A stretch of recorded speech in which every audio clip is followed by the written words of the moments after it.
ರಾಜ್ಯದ ಹೆಮ್ಮೆಯ ಪಾರಂಪರಿಕ ಮೈಸೂರು ಸಿಲ್ಕ್ ಉದ್ಯಮವನ್ನು ಉಳಿಸಿ ಬೆಳೆಸುವುದು ಅಗತ್ಯವಾಗಿದೆ ಎಂದು ವಿಧಾನಸಭೆ ವಿರೋಧ ಪಕ್ಷದ ನಾಯಕ ಆರ್ ಅಶೋಕ ಹೇಳಿದ್ದಾರೆ.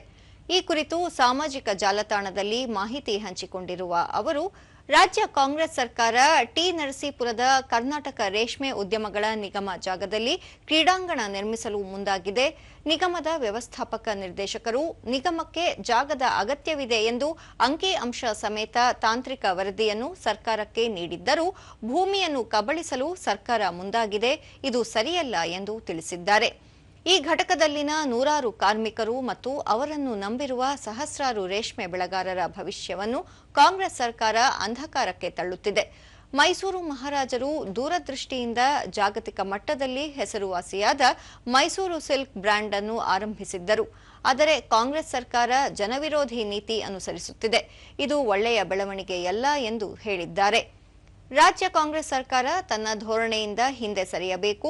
ರೇಷ್ಮೆ ಘಟಕವನ್ನು ಉಳಿಸದಿದ್ದರೆ ಬಿಜೆಪಿ ವತಿಯಿಂದ ರಾಜ್ಯಾದ್ಯಂತ ಹೋರಾಟ ಮಾಡಲಾಗುವುದು ಎಂದು ತಿಳಿಸಿದ್ದಾರೆ.